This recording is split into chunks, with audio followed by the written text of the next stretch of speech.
हातकणंगले ते तारदाळ मार्गावर गुरुवारी दुपारी सुमारे 1च्या सुमारास मालवाहतूक करणारा टेम्पो क्रमांक MH05 BH 3989 पलटी होऊन अपघात घडला। सुदैवाने या अपघातात कोणतीही जीवितहानी झाली नाही।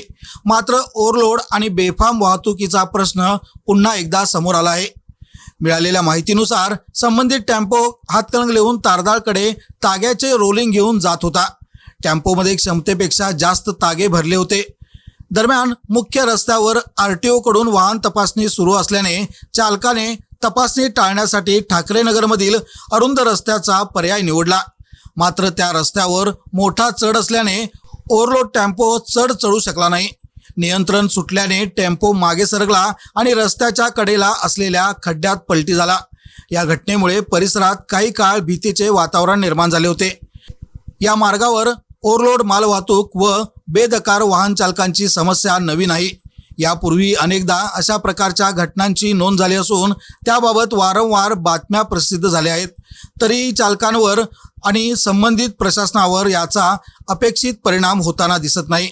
विशेष म्हणजे हा मार्ग शाळा, दवाखाने आणि निवासी परिसरातून जात असल्याने येथे शाळकरी मुले, नागरिक आणि वृद्धांची सतत वर्दळ असते।